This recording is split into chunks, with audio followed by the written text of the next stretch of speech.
Hello and welcome to Original Soundchat, where video game music is a work of art. On each episode, it's our goal to help you learn about 2 soundtracks from the world of games, as well as the people, stories, and critical tracks behind them. My name is Joe DeVader. And I'm Peter Spezia. We're brought to you by Anonymous Dinosaur and Rhymes with Asia. It's time to appreciate great OSTs and the games they come from without getting too bogged down in music theory. Joe, what are this week's games? Up first is a game generally considered to be one of the most influential and beloved JRPGs of all time, pun sort of intended, 1995's Chrono Trigger.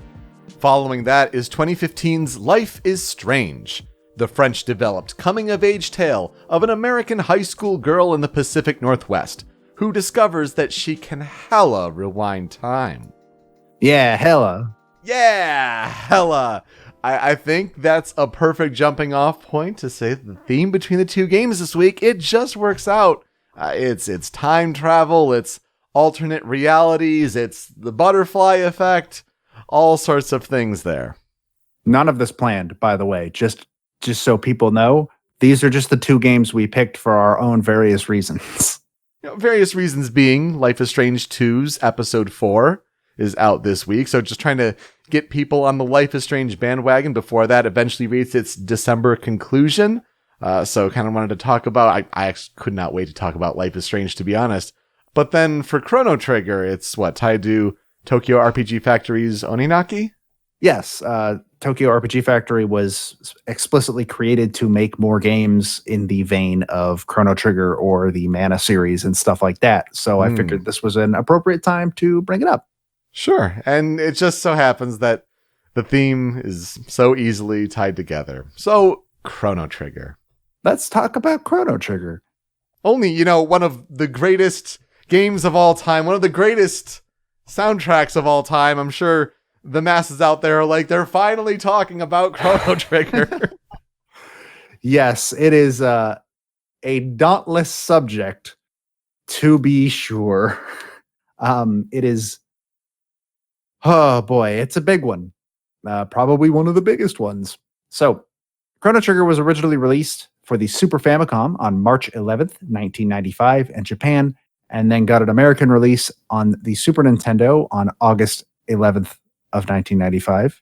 So, the 11th on both months, which I also find kind of funny, and I don't know why, but in 1995, that's when it came out. And it was actually developed and published by Square. This was before the big merger with Enix that gave us the company we know today. But by a team of all-star heavy hitters.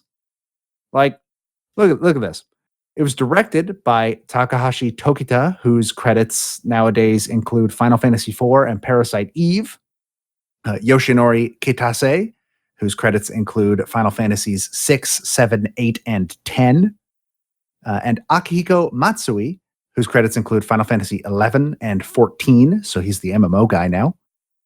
It was designed by none other than Hironobu Sakaguchi, who is generally considered to be the creator of Final Fantasy, and written by Masato Kato, whose credits now include Final Fantasy 7 and Xenogears, Yuji Horii, whose credits include the entire Dragon Quest franchise from 1 to 11, as well as Tokita and Kitase from the directors section as well. They also helped write the game. So, big team of people that had either already done big stuff or would go on to do big stuff.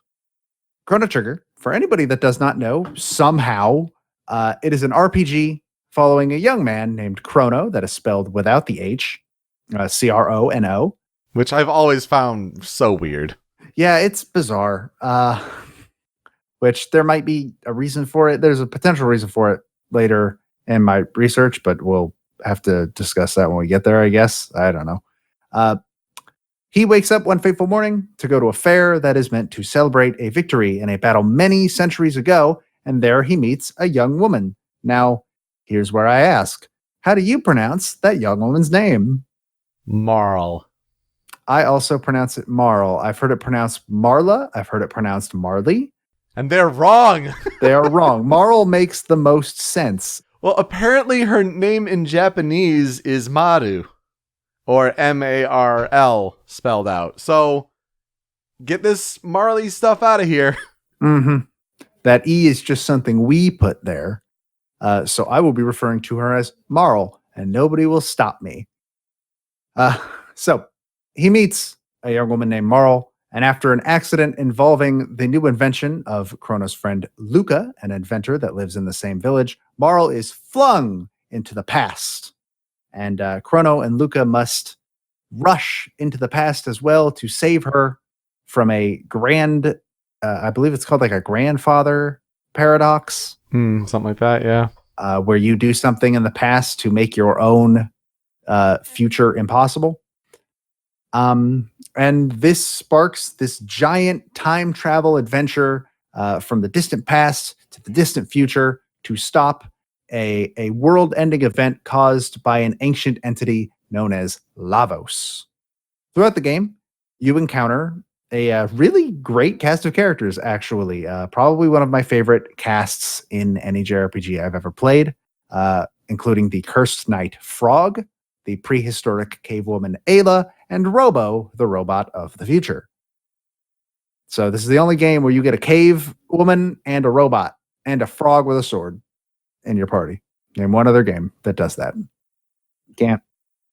So this is where I ask the ever-present question: what are our experiences with Chrono Trigger?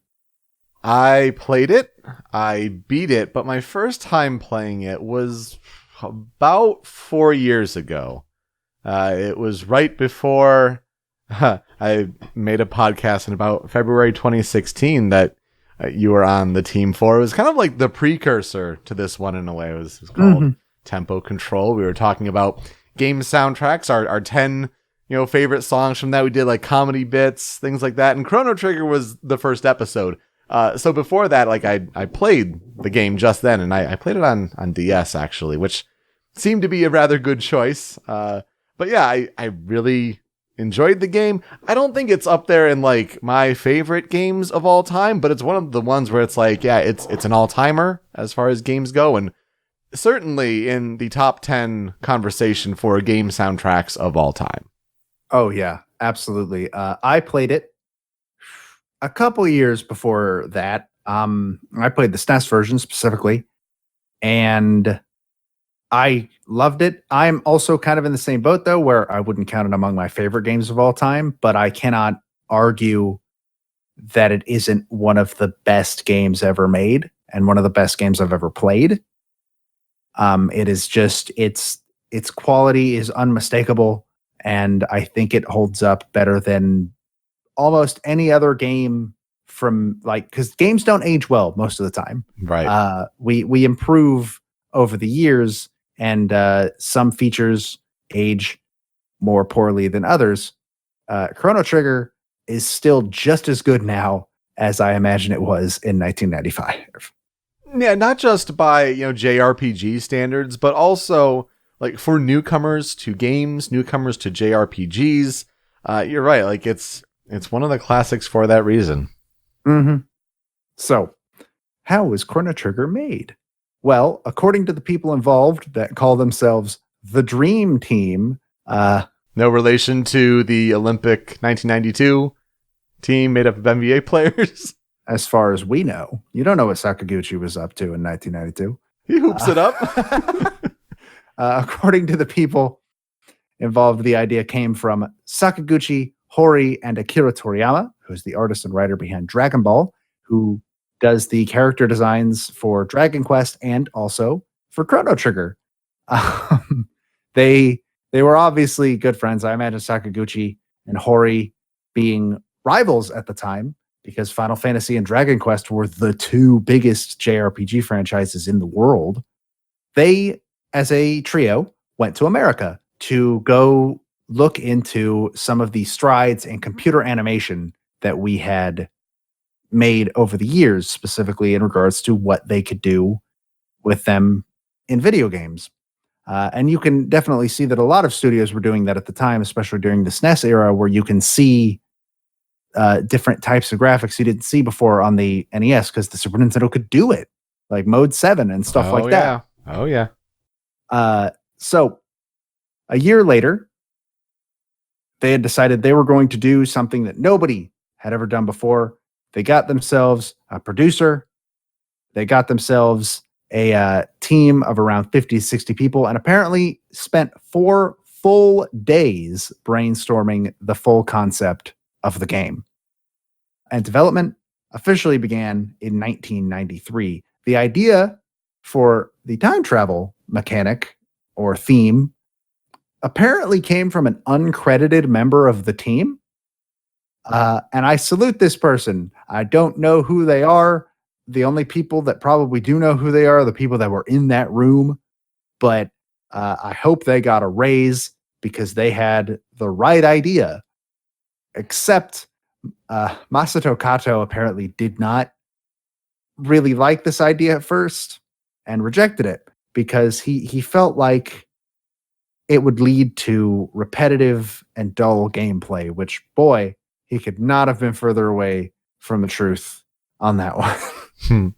And I don't know what changed his mind, but I'm glad whatever it was did so. So, apparently, and I didn't know this, Chrono Trigger was originally planned to be a game under the Seiken Densetsu license, which are known as the Mana games in the West, with the working title Maru Island, which might actually be where Marl's name came from. Yeah, I was going to say, like, is Marl named after that? Huh? That's actually interesting. I didn't think about that when I wrote this down. Neat. See, we're getting connections all over here. I mean, it's still a terrible title, but it is not a great title. And they picked the better title in the end. But it was also apparently originally planned to be developed for the upcoming Super Famicom disk drive. But as this was a Nintendo product with the words disk drive in the name, this accessory did not end up happening. Or it might have happened. It just might have been a flop. Because I think at that point, Nintendo was kind of cursed. Because everything they made with the words disk drive, between this and the N64 disk drive, both failures. So they ended up moving the game to a fully cartridge format. They're not all about those double Ds. Let's put it that way. Yeah, it's a problem. And even now, what if they make a Switch disk drive? What will you do? Dual layer Blu-ray discs. So another connection to Seiken Densetsu that I found very interesting is that the name Chrono Trigger was apparently the code name for Seiken Densetsu 2, which would later be released in the West as Secret of Mana. Once that game was completed and renamed, that title was taken and given to this game, which is why we now know it as Chrono Trigger. Which is so weird because, like, yeah, the Chrono for, like, time, that definitely makes more sense for this title. It's also super interesting because of this next thing, which is that apparently, and I can't find exactly what, because one of the big problems with Wikipedia is that sometimes you'll go to source links and they're just dead links. They're 404 pages. So I don't know for sure which ones, but apparently they appropriated features that were originally meant for Secret of Mana and Final Fantasy IV, both of which were in development around the same time. And that makes it the most interesting thing because, for anybody that does not know, Seiken Densetsu 2, Secret of Mana, was actually originally supposed to be Final Fantasy IV, and then it got renamed and rebranded, and then Final Fantasy IV was made, and now this game that took its name from Seiken Densetsu 2 and also took features from Seiken Densetsu 2 also happened to take features from Final Fantasy IV. And I just find that the circle completes itself. I find that very interesting. Yeah. Huh. Very interesting. Combat was also apparently a big issue for the programmers because if you've never played Chrono Trigger, the combat in that game works a lot differently from what you would probably think about when you think about JRPGs. So in a regular JRPG, you'll be walking around a field, the screen will flash, and then it'll move to a separate battle scene where you will have your combat encounter. That does not happen in Chrono Trigger. All of the fights take place on the map.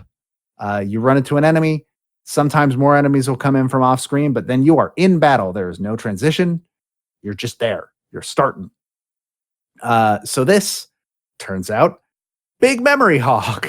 and they could not figure out how to get it to function without either a short black loading screen or a lot of game slowdown. And it didn't help that, unlike, say, Final Fantasy, where when you go into battle, the enemies are just still sprites, these are animated. All of the enemies in Chrono Trigger are completely animated. They move when they attack.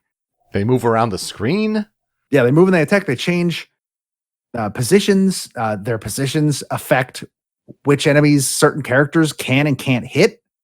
And so turns out that is also a massive memory hog, more so than they were used to. So they just kind of couldn't figure out how to get it to work. And then apparently, eventually they did. A man named Katsuhisa Higuchi is the one that programmed it and got it all to work the way it does today, which shout outs to him. I specifically wanted to name him because that is really impressive. It's probably a good thing that it stayed on a cartridge then, because if it went to a disc, the read speeds would probably have been too slow, just probably would have been a problem. Mm-hmm. And Hiromichi Tanaka, who would go on to direct the sequel, Chrono Cross, actually believes that is the case. He believes that if the game had stayed on a disc, this would have been impossible. So good on them for figuring that out. Yeah, it's one of the most unique features in Chrono Trigger, for sure.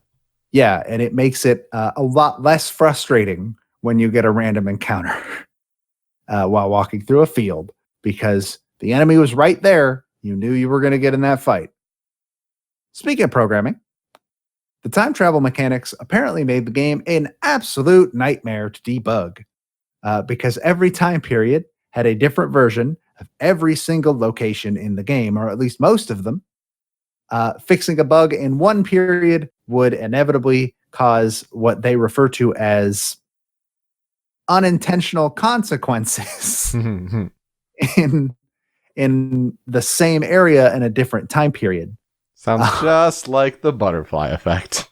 Yeah, ironically enough. The game also features multiple endings. It's one of the first games to do so, I believe. And this was something that Kato put in the game because they wanted to make up for the fact that they couldn't just put in large branching paths, because the SNES couldn't do that. He was thinking ahead of his time. It's hard to call it a large branching path, but you think of like Fire Emblem now, and that kind of thing. Or I guess, as unfortunate as this comparison is, Fire Emblem Fates is a good example. Like, I imagine that's the kind of thing he wanted to do, but he just couldn't because technology just hadn't caught up to his imagination yet. Also, to make up for this, they gave each character their own optional side stories to play, which is something that really, really works out great in the long run, because it completely fleshes out all of these characters more so than just a regular, straightforward story would do. For instance, the one that I think makes the most impact with me is Luca's. Oh, absolutely. Because that one's some intense stuff and some heavy stuff.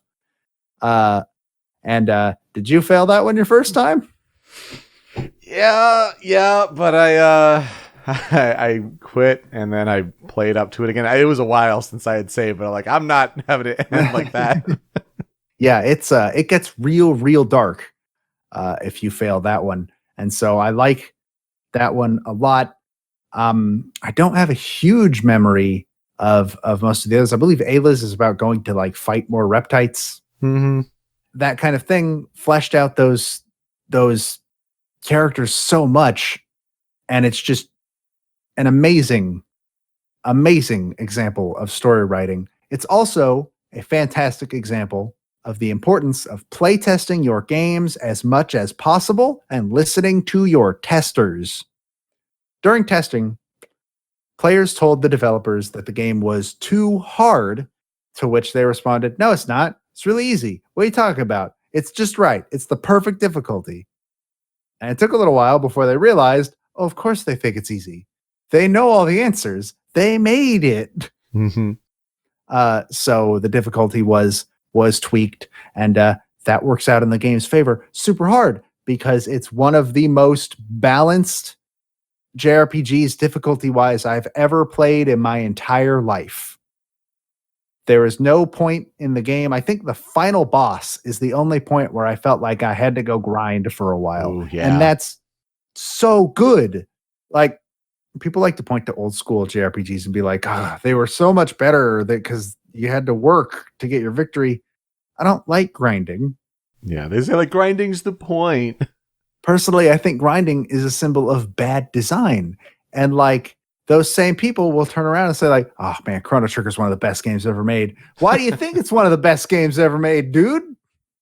They balance their difficulty correctly. And this is not me saying like, oh, they're just so lazy. They don't know how to do it. Making games is hard. Balancing a game this big is hard. And I'm just pointing out that like Chrono Trigger is the gold standard example, in my opinion. Another thing that came out of playtesting is the fact that Chrono Trigger effectively invented the idea of a new game plus. In fact, it invented the name of calling it a new game plus. Mm-hmm. Because during testing, Sakaguchi started to realize that for some odd reason, testers were really excited to go play the game again, almost right away. And so they decided to put in a New Game Plus feature. For anybody that does not know what New Game Plus is, it's basically, for the most part, for most games, it is you get to play the game again from the start, but with the stats that you had at the end. And sometimes items come with you. Sometimes only specific stats come with you, etc., etc. I believe in Chrono Trigger, it's just your characters are the versions you had at the end of the game. But I don't know for sure because I did not play New Game Plus. Yeah, I didn't either. But for this one, it works super well with all those different endings because you can take then your powered characters and then go through different points to fight the final boss at different points, causing ending differences. So yeah, it works really well for that. Yeah. And Chrono Trigger apparently didn't technically invent New Game Plus. Apparently Zelda 2 kind of did, but I didn't know Zelda 2 had a New Game Plus. Did you? No. Exactly. I mean, yeah, it's right there on the menu for Chrono Trigger. So Chrono Trigger effectively invented it, and I will not hear otherwise. So, as stated before, when we talk about the impact of Chrono Trigger, it is generally considered one of the most beloved RPGs of all time. And honestly, not even one of the best RPGs of all time, but like one of the best video games of all time. Mm-hmm. And I kind of find it hard to disagree. Like I said earlier, it's not one of my all-time favorites, but there is absolutely no denying the absolute quality of just about every minute of that game. And in 1995, people agreed. It was the third best-selling game of the year, which is crazy that Chrono Trigger was in third place. Like looking back at it retroactively, but then you look at the games it was trailing behind, being Dragon Quest VI and Donkey Kong Country 2, which those are two big competitors. I've never played Dragon Quest VI, but like in Japan, that series is massive. Mm-hmm. And then Donkey Kong Country 2 is regularly considered one of the best platformers on the SNES, just in general. So, but within 2 months, the game had sold 2 million copies just in Japan. That's a lot. It is a lot. Just being in Japan. That's not counting like Western sales or anything. The game would later get a re-release on the PlayStation in 1999. This version added new anime-style cutscenes to various moments in the game. I believe actually directed by Toriyama. Yeah, that makes sense. That's really cool. And also added a bunch of new bonus features. Even so, I believe for at least a very long while, this was considered the weakest version of the game. Yeah, and it's all about loading. I mean, yes, the SNES version is like instantaneous, and we talked about it with the Final Fantasy VI version on PlayStation. Like it's just slower. It takes longer to load. It's not as snappy. Also, in 1999, it received a sequel, also for the PlayStation, which is why it came out on the PlayStation. By the way, they released it specifically because Sony got a hold of the exclusive sequel being Chrono Cross. Now, unlike Chrono Trigger, Cross is divisive. Some people really, really, really love Chrono Cross. And some people absolutely despise that game more than I thought it was possible for somebody to hate a video game. But that's another one where the soundtrack is untouchable. I can't mess with it.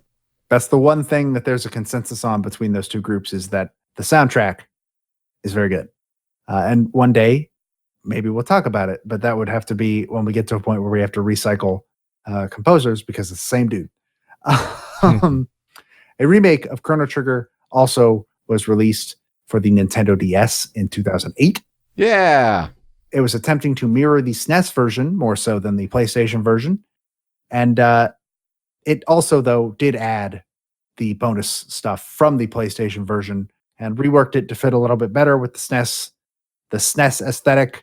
And this is generally considered the best way to play Chrono Trigger now. Like, if you can find this version, this is the one you want. Yeah, you probably could find it at a GameStop for like $25. I know that's what I paid for it when I played it. But it just makes so much sense to have all of the menu work and navigation on the bottom touchscreen. And it makes it a delight to play. Mm-hmm. And it's very rare now, I believe, the DS version. But and like 25 is a lot for a used DS game. It's not as much as the Pokemon games, but yeah. This version alone had sold over 79,000 copies worldwide as of March 2009. Okay, it's not a lot, but okay. It's not as good as it did on the SNES, but hey, that still ain't nothing to sneeze at. There was also a mobile port that was released for iOS in 2011 and then again on Android in 2012. And it went about as well as every other Square Enix mobile port. It didn't. I mean, it's better than the Final Fantasy VI remake. I'll give them that. Yeah, they didn't make over the saccharine graphics and all that. Because, yeah, the sprite work is amazing in Chrono Trigger, but yeah, there were changes. Mm-hmm. And then this was made even worse by the fact that a PC port got released in 2018, causing people to get remarkably excited. Like, people on Twitter were exploding like, oh my God, Chrono Trigger's on Steam. This is the best. And then like an hour later, people stopped being excited because it turns out it's just the mobile version, like every other PC release that Square has been doing at the time, including UI that was still specifically built for a touchscreen. People tell me that they have since fixed this version, though. So it's apparently not as bad anymore. The font is also still weird. Yeah, which is a problem. But hey, I mean, it's available. It's not terrible. But if you can find the DS or SNES versions, that's probably the one you want to go for. So let's talk about the music. Or specifically, let's talk about the person responsible for that music. His name is Yasunori Mitsuda. So Mitsuda was born on January 21st, 1972 in Tokuyama, Japan. And starting at age 5, he began taking piano lessons. But he liked sports a lot more as a kid. And by the time he was 6 years old, he had already quit piano lessons. Apparently, his goal for a long while was to be a professional golfer. So just imagine there's an AU somewhere out there where Chrono Trigger's music isn't as good. And Yasunori Mitsuda won the PGA Tour. Oh man, now I'm just imagining like wind scene playing while I'm like, imagining playing golf. And you're lining up for a tee shot and do. You got to mod that on top of a Tiger Woods game. But then in high school, he happened to hear the film scores of Blade Runner and The Pink Panther. And these inspired him so much that he decided, no, you know what? I want to go into music. I want to be a composer. In other words, Henry Mancini is tangentially responsible for Chrono Trigger. Which I find very funny, and I want to hear the Pink Panther theme in the Chrono Trigger sound font. Let's make it happen. Oh, yeah. Yes, that old good old sax sound. Hey, there is a very good sax sound in that sound font, to be fair. There's a lot of jazz influences in Chrono Trigger. Especially on the DS version. Oh, yeah. But at some point, his father had bought him a PC. This happened close to when he had this realization that he wanted to be a composer. And so he began to program his own little games and also compose music for them. So he was already setting himself up to go into this specific field. After high school, he moved to Tokyo, where he enrolled at the Junior College of Music. And it was through this program that he ended up in an internship at the game studio Wolf Team, whom we have talked about before. Oh. It's hard not to do that every time. Because it sounds like a chant from a high school basketball team. Wolf Team! But that is where he studied under previous subject of the show, Motoi Sakuraba, who, fun fact, he would eventually go back and work on a game with, which we'll get to in a second. After a while, with his college career coming to a close, he realized what most people leaving college realize, which is, I don't know what the hell I'm going to do after this. Which I can relate. And during this period of time, he was apparently reading an issue of Famitsu, where he noticed that there was a help wanted ad from Square looking for a sound producer, and said, yeah, that's something I want to do. What else am I going to do? Screw it. Let's do it. And applied for the position. According to him, the resulting interview with one person alongside Nobuo Uematsu himself was a disaster. Oh, no. He says during this interview, he openly stated that he only thought of this potential job as a stepping stone, and B, admitted that he had never played a majority of Square's biggest titles at the time, including he had not played a single Final Fantasy game. Even so, they must have liked what they saw, and his demo must have been real impressive because he got the job. And in 1992, was officially made a member of Square's sound team. But this didn't go exactly as he had planned, even though his title was technically composer. That was his official title in the company. He wasn't actually doing any composing. He was instead working as a sound engineer and doing sound effects for various titles such as Secret of Mana or Final Fantasy V. By the time 1994 had rolled around, he still had not been given a single project to write music for. That's 2 years at this company. So being fed up with this and also the low salary that he was being paid, he decided that, no, I'm not going to stand for this. Let's do it. And he marched into Sakaguchi's office. Sakaguchi at the time was the vice president of Square. And he gave him a choice. He said, either you let me compose for a game, assign me to compose for a game right now, or I quit. And so Sakaguchi put him on Chrono Trigger with saying, maybe after you finish this game, your salary will go up. Oh, jeez, what a one to be thrown into the fire with.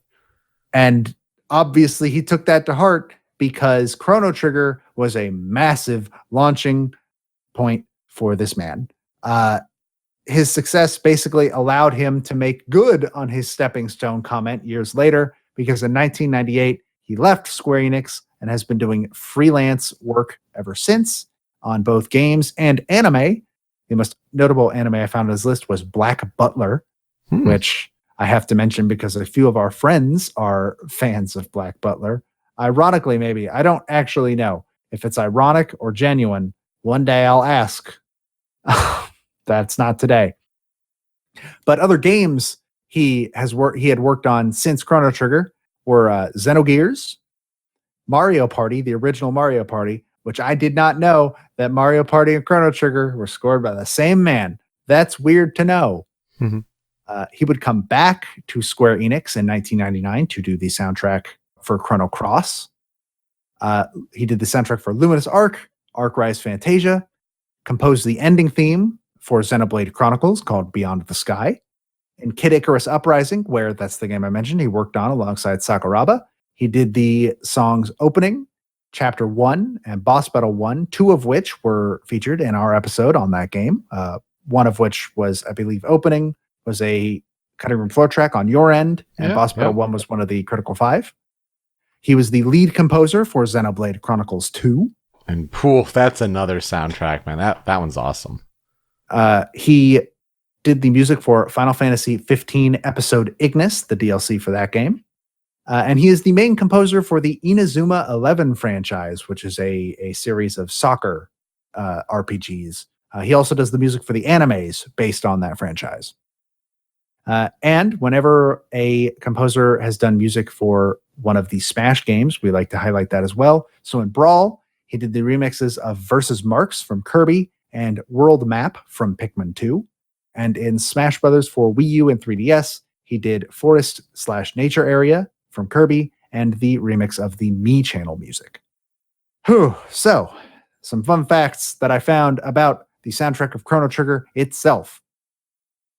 Most tracks in Chrono Trigger were written to be around 2 minutes long before they looped. And this was something that was highly unusual for Square games at the time, apparently. It's weird to think about now because, like, you look at game music now, and of course, that's how long game music is. It's 2 minutes, and then it loops. Sometimes it's longer. But this was like a turning point in the industry, especially for music and MIDIs and stuff. So this was, I believe, after the point where we talk about NES composers and they had to like program in the music, hard coded into the game. And that wasn't the case on the Super Nintendo, I'm pretty sure. So yeah, that was apparently a highly unusual thing that made it unique as well. And Mitsuda makes huge use of leitmotif a lot throughout the soundtrack. And according to him, this is because he felt like the soundtracks for games like Final Fantasy and Dragon Quest at that time didn't really feel like they had any overall consistency. And he did not want Chrono Trigger to feel like that. He wanted it to feel unique. Which I think that's a little interesting because Final Fantasy VI came out in 1994.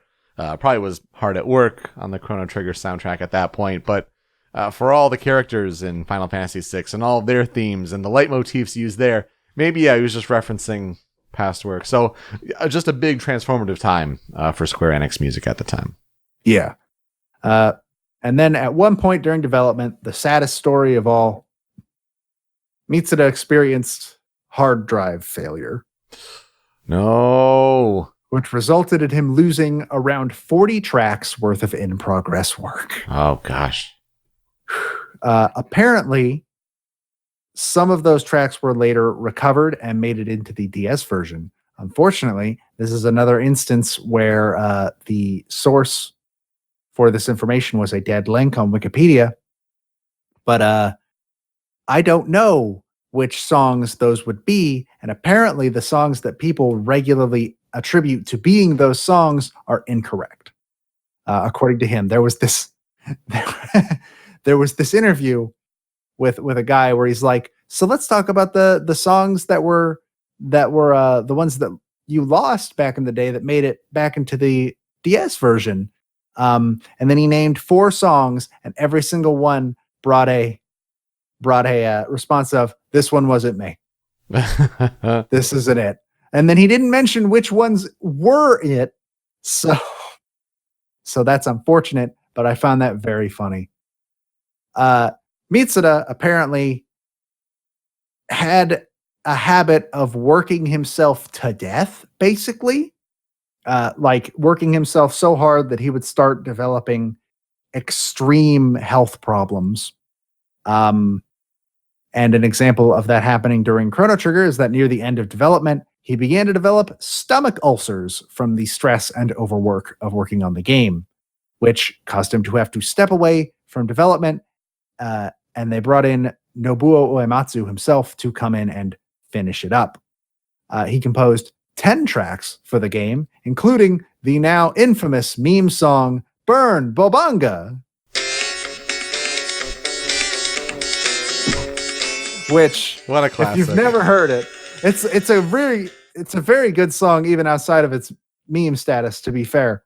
But Yeah, I did not know that was a Uematsu song of all things, which is interesting to know now. Apparently, also, the Boss Battle 1 theme was composed by Noriko Matsueda and arranged by Uematsu. So that is another song that was not done by Mitsuda. Matsueda herself would go on to work on other small projects, such as the Front Mission franchise, The Bouncer, if you remember that game, and Final Fantasy X-2, which, need to throw him under the bus real quick, is my roommate's favorite Final Fantasy game. When the game was re-released on PlayStation, Mitsuda was actually not involved with the project at all, which led to a lot of outrage among fans.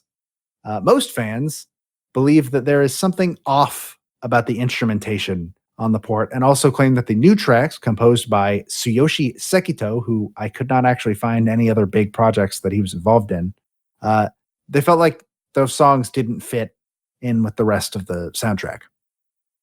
So when the game was re-released for the Nintendo DS, they actually brought Mitsuda back onto the project to make sure that the music sounded as close to its Super Nintendo counterpart as it possibly could.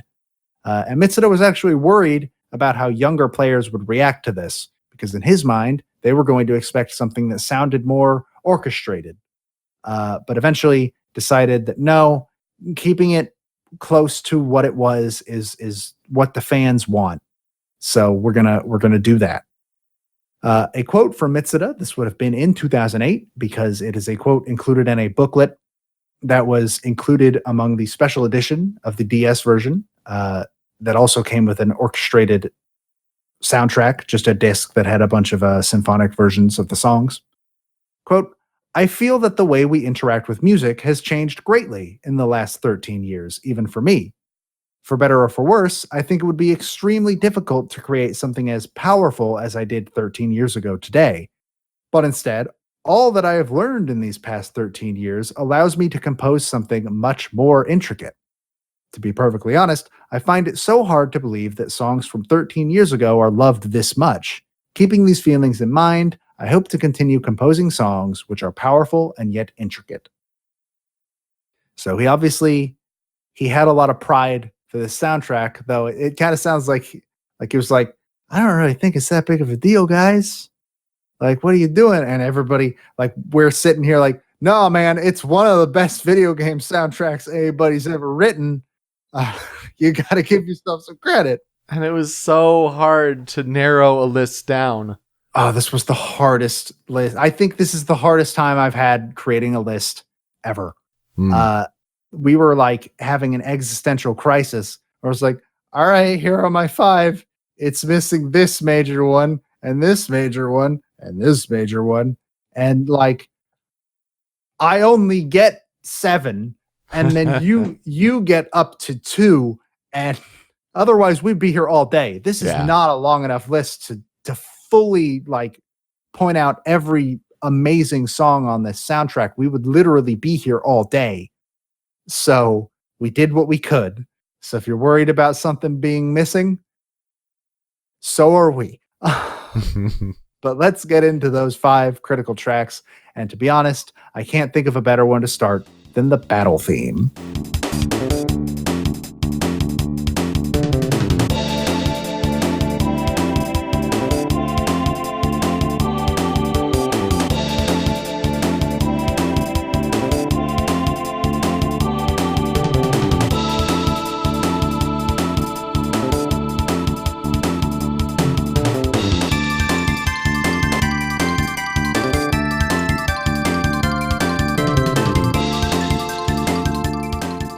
This is just a classic.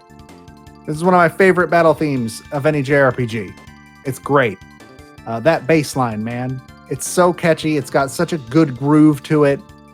And the choir and just everything about it just makes this a song that I'm actually glad when it comes on when I get into a fight, which after about 30 hours of a video game, that's hard.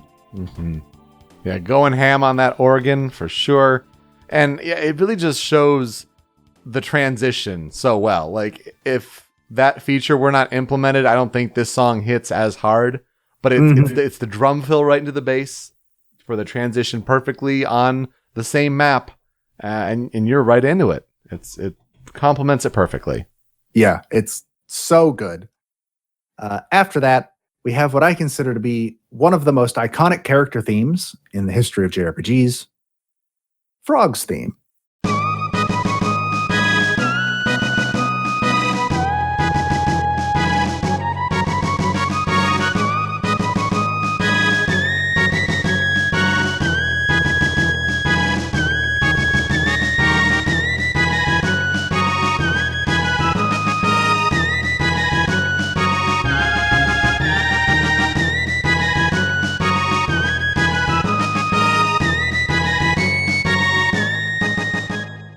This is another classic. Look, they're all classics, all right? They're all classics. But in my opinion, like I said, this is among the most iconic character themes in RPGs. Feels heroic, feels knightly, and it should, because Frog is a knight and also the coolest character in Chrono Trigger. He is the coolest. I mean, I don't know how he didn't mention the combination attacks. But you know, different members of your parties can, do these sort of cross attacks. Spire's a good one. The one where he becomes just this big frog that's like multicolored and it just bounces all over the screen. So good. They're so awesome. And Frog is he's my favorite character to voice in my head, I think. Even though I'm pretty sure in Japanese, if I had to guess, he probably ends every sentence with Kero. Probably, yeah. That's just what they do when the character, I'm looking at you, Sui from My Hero Academia. And Sergeant Frog. Any character that has any relation to a frog in Japanese media, they always end their sentences with Kero. But hey, this is the only character that wouldn't ruin because he's so cool. It is a great character theme, certainly, like the flute, sort of instrument. A lot of people, I think, would want to put Robo's theme here. Of course, a lot of inspiration there for that one from Rick Astley's Never Gonna Give You Up. A lot of comparisons there. Ayla's theme's a pretty good one. Very big fan of Ayla's theme. I mean, got Chrono's theme for Chrono Trigger. Like, it's a classic. But Frog's theme is also a good choice. Yeah, I agree with that one. Frog's theme, I think, is up there as one of my favorite songs in the game. And apparently, in the first Dishonored, you can actually hear a guard whistle Frog's theme at some point as an Easter egg. It's slightly changed so as to avoid a lawsuit, but I find that kind of interesting, and that just solidifies in my head, like, yeah, this is all the character themes are great, but this is the one to give a shout out to.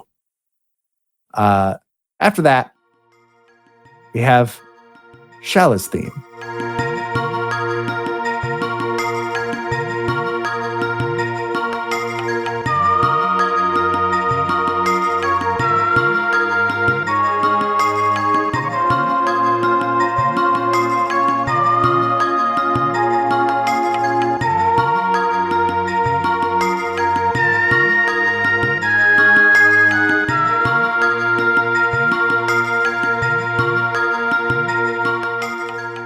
Or Scala, it could be either one. Personally, I've always pronounced it Shala.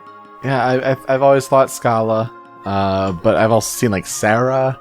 It depends on the translation.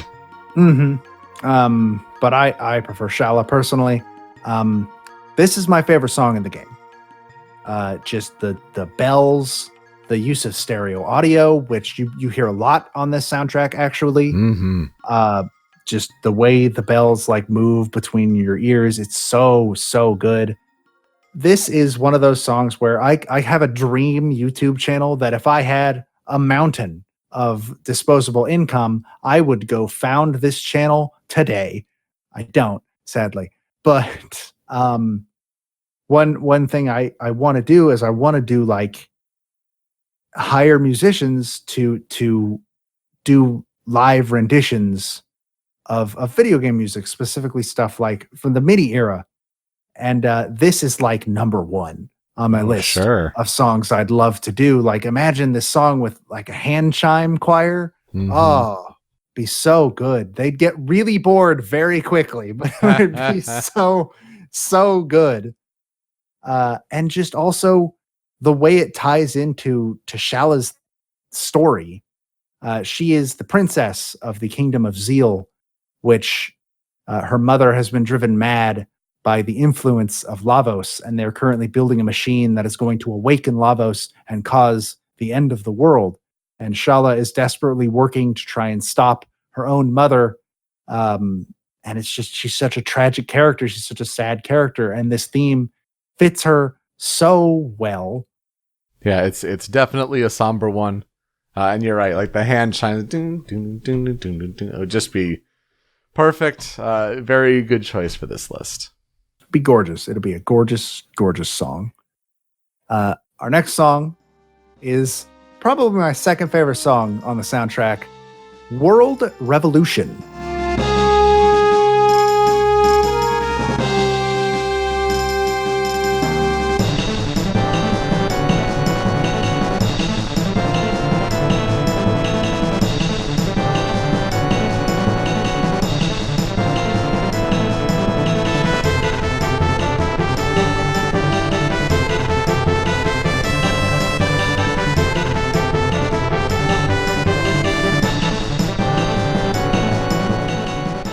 This song is so good. It's so cool.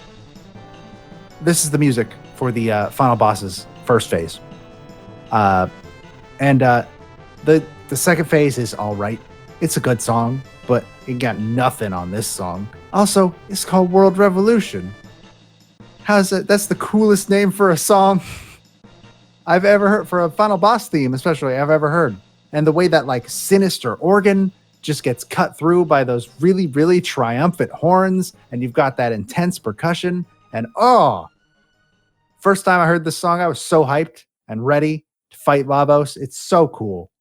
Last battle is okay, but title alone, World Revolution wins. But this one just, it sounds really cool.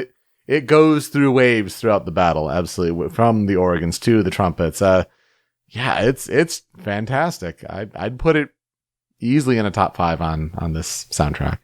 And it's one of those songs that just feels like, yeah, you're doing it. You're doing it. Yeah. You're here. You're ready to do the thing. So absolutely, this is the easiest one to put on the list, I think. And the last song of our Critical 5 is Too Far Away Times.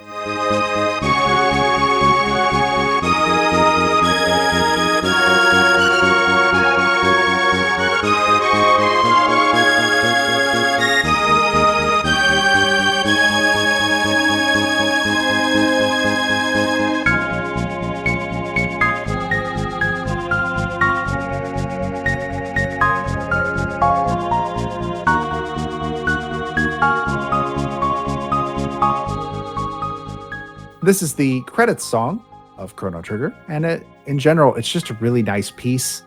Generally, it is important to make sure that your credits are satisfying at the end of a very long game like Chrono Trigger, because it's the last thing the player is going to hear after several hours of play. And I think Too Far Away Times pulls it off very well. A story related to this song, apparently, is that Mitsuda attributes this song to an inspiring dream he had while sleeping in his office, as he did many a night working on Chrono Trigger. Though, if you ask other people that worked on Chrono Trigger, he wasn't so much sleeping in his office so much as he had passed out because he had worked himself too hard.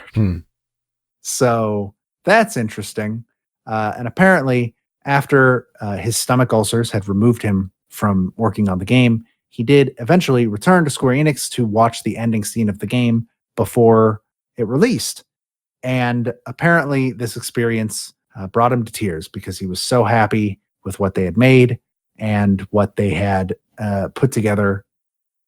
And I like that part of the story more than I like the overworking himself to death part, which please don't do that, folks. Don't do that. It's not worth it. Self-care is more important. Come on. This is a really special piece, though. I think it's at least top 20 in ending credit songs in games, if not top 10. It's just very triumphant, successful, uplifting, and too far away times. Looking forward to a future. I think it'd definitely be among top 5 if looking at just RPG ending themes. Oh, sure, yeah. But when looking at like all video game themes, it's got some real stiff competition. So I think top 20, maybe top 10 is probably a good space to put it there. It depends really on your taste in music, I think. Let's get these cutting room floor tracks, because boy, there's some important ones that are like this. I think this is the most like. Now let's get into the other extremely important tracks on the cutting room floor. So hit me up with yours real quick. Yeah, and if you're wondering where some of your favorites are, I think I might have you here. Let's start with Corridors of Time.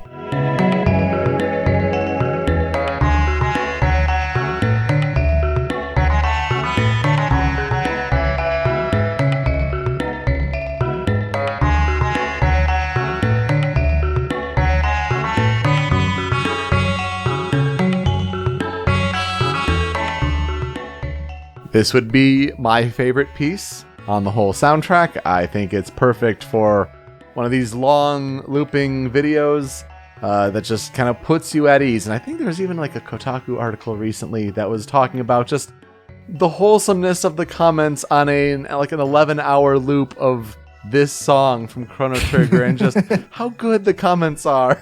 It's like, it seems fitting. This is the overworld theme of the Zeal Kingdom. It's inspired by Indian classical music, apparently, incorporating a synthesized sitar and as well as tabla drums. So it's just a very calming, soothing piece that kind of belies the underbelly within the kingdom. I think that one, more than any other song in the cutting room floor, except maybe your other one, is one of the most like. Oh, but I needed to include that, though. And I mentioned the other one slightly earlier, but the other one I have is Wind Scene.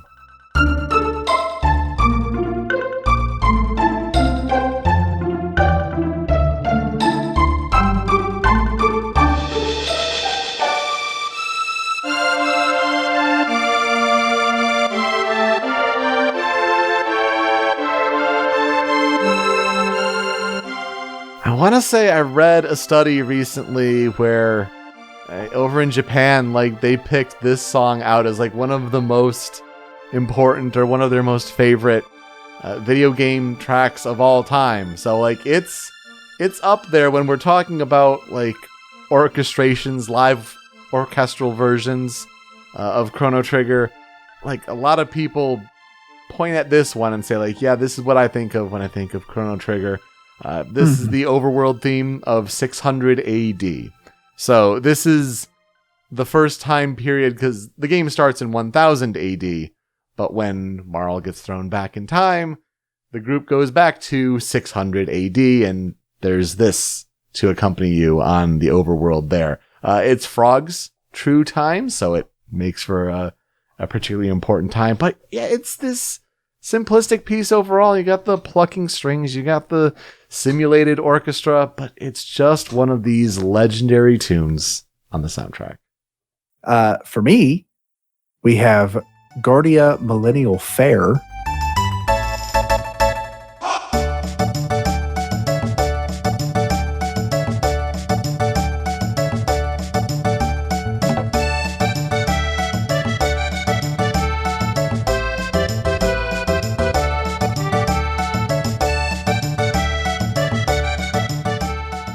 And look, there's just something about like a fantasy setting where there's a festival of some sort. The music is always so good, and this is probably one of my favorite examples of that. It's just so bouncy. It feels so good and so happy. It's one of the first songs in the entire game that you hear. It's just, I love it. It's such a joyful little piece, and I think it's, again, like among my top 5 songs in the game personally. which is again why it hurts me to not put it on the critical 5. 5 is not enough for this game. I always like the little vocal hit they put in it. The dun dun dun dun ha. It's so good. But it's between this and Harvest from Final Fantasy V, I think, are my two best examples of songs of this type. My other song is Decisive Battle with Magus.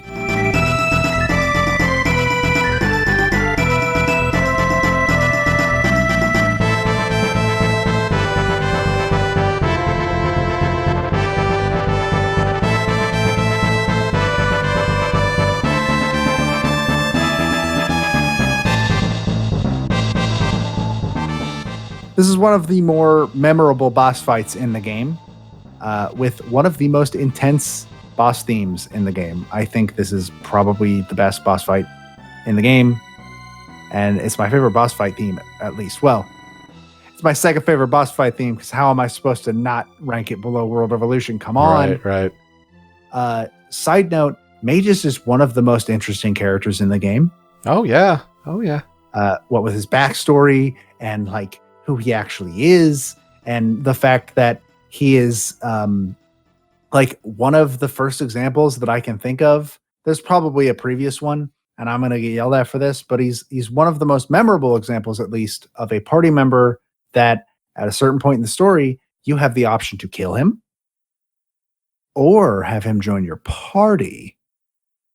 And which one did you do? I recruited him.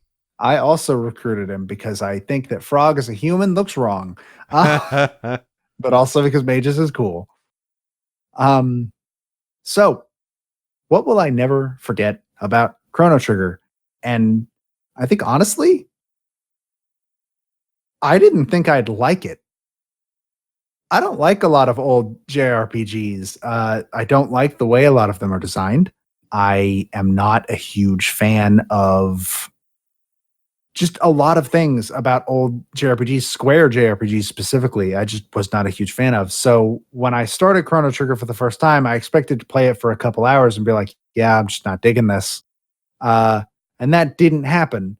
I finished the whole game and I loved it. And it impresses me how well this game holds up. After so many years, it's been what, almost 30 years, maybe 40? 25 years. Yeah, 25 years. It's been a while. And like other games that old, a lot of them don't hold up anymore. But like I said, Chrono Trigger, it just does it almost flawlessly. It's such a good game. In a similar vein, I think it's, just reinforcing that some games live up to the hype. Because it's one that, everyone talks about, everyone loves. And then when you get to it much later in your gaming career for a first time, you just think, well, is it really? It's been so long since it's been out. So yeah, it's in that same vein where like it totally delivered. Much respect to the construction of the game and how well it's paced and its difficulty curve and all of that. But I'll remember that soundtrack because it's easily, without a doubt, a top 10 video game soundtrack of all time. Absolutely. And so thus ends my talking way too long about Chrono Trigger, but like, what did y'all expect? And you know what? If there's one game we're going to talk about, Chrono Trigger for that long. Big deal, man. Like, we're missing tracks on here that we definitely could have talked about, like Chrono's theme you mentioned earlier. Chrono and Marl. Oh my God. Really good all sorts of trivia still out there. Yeah, there was so much information on this game that I had to start picking and choosing. Otherwise, we'd still be on the part about the game. So go look into it. Go play Chrono Trigger if you've never played it. It's very, very good. Oh, yeah. But I'm going to go ahead and pass the torch. And to do that, we like to make our transition a remix or a cover of one of the songs from the game we were talking about. For me, it is from the album Chrono Symphonic. It is a fan album that used more orchestral sounding MIDIs to redo some of the music in Chrono Trigger. And this one is called Confronting the Mystic. It is a quote unquote reorchestration of the Magus battle theme. So please enjoy that, and we will be right back.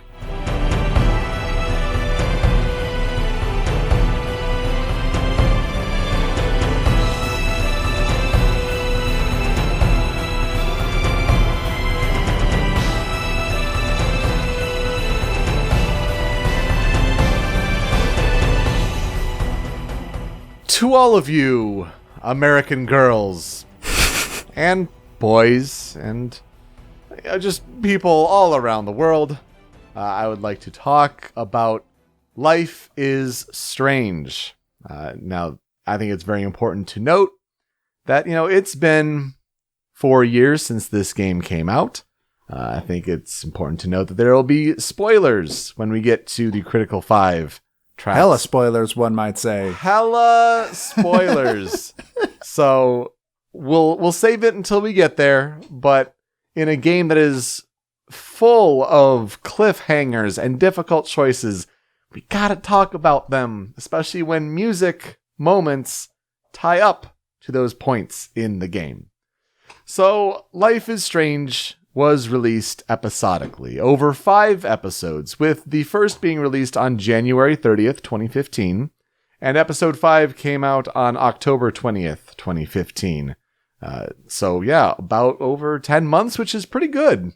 Not too bad, especially when you consider the pace at which some of these other episodic games are spread out. Like Life is Strange 2, they're taking a real long time on, but quality is important. Life is Strange was originally released for PC, PS4, and Xbox One. Even the PS3 and Xbox 360 version, it's a little less graphics intensive, so it makes sense that they could have put the game out on there. Eventually, the game would get Mac, Linux, iOS, and Android versions, so it's pretty much everywhere. If you've somehow never played Life is Strange, the first season with the 5 episodes there, normally the game's priced at about $20. But it is frequently on sale for cheap. I mean, as much as $5 in the United States, maybe. And if you just want to try the first episode, you can do so generally for free. So just to put that out there. It is developed by the French developer Dontnod Entertainment, and they are previously known for 2013's Remember Me. Life is Strange is published by Square Enix on console and PC. But there are separate publishers for the different versions. So Feral Interactive published the game on Mac and Linux, while Blackwing Foundation published the mobile versions on iOS and Android, which we don't see that too often. That's really bizarre. I'm wondering what kept Square from wanting to publish those other versions. Yeah, go figure. What is Life is Strange, though? It is a third-person adventure game, where you walk around environments, you investigate objects, you talk to characters, and you make choices for either conversations or critical actions. If you're thinking, that sounds a lot like a Telltale game, well, you'd be right. It was certainly heavily inspired by the success of the Telltale format, and that really took off, of course, with The Walking Dead. The big hook in Life is Strange, though, is that the protagonist can rewind time. So there are a couple ways that this impacts the game. The biggest hook for at least advertising it, when you say, oh, it's Telltale's The Walking Dead, but you can rewind time, means you can make a decision at one of those big pivotal moments and see how that changes the story, just like the immediate aftermath. And if you're like, oh, I don't like that, well, rewind time, go back to the choice and make it again. There's only so far that this rewind goes back to. Like, you can't, at the end of the episode, you can't, like, go rewind all the way back to the beginning of the episode. Like, that'd be crazy. But it does help in this circumstance where you are immediately unsure about the choice you made in a big pivotal decision. But then there's also light puzzle solving in the world. They have these rules set up where it's like, oh, if I take an object and then I rewind time, I still hold on to that object. So, the character doesn't move when you're rewinding time. So that can sometimes help with certain puzzle aspects there. It makes a lot of sense in game. It may sound a little weird when I'm talking it out, but trust me when it makes sense. The plot of Life is Strange involves the fictional coast town of Arcadia Bay, Oregon. And Maxine, or Max Caulfield, is your protagonist. She's returned home after 5 years, and she's attending Blackwell Academy, which is this prestigious high school. She's a 12th grade photography student, and one day in class, she has a vision of a tornado destroying the town. After the vision, she learns that she now suddenly has the ability to rewind time, and she tinkers with it a bit in class and gets really overwhelmed, so she heads to the restroom to regain her composure and discovers, while hiding in there, that local rich kid Nathan Prescott is harassing and actually kills another girl in the girl's bathroom with a gun after a deal gone wrong. So Max uses her rewind powers, and she saves the girl to discover that it's her childhood friend, Chloe Price. And Chloe has changed significantly in both appearance and personality since the time Max last knew her. So the kind of questions that linger, at least at the story's beginning, is what has Chloe been up to in all these years apart from Max? And what does the recently missing girl, Rachel Amber, have to do with it? And most important of all, can Max use her new time travel powers to save the town from this incoming natural disaster? So, Joe, I'll ask you here, what are your experiences with Life is Strange? I played it a little while after you guys did. I wasn't like you and my roommate Ben, and I believe our friend Matt were all three playing it as the episodes came out. I didn't do that. I waited until all 5 came out, and then I think I still waited a couple of months after that. But I have played all 5 episodes, and I liked it. I liked it a lot. I think the characters are fun.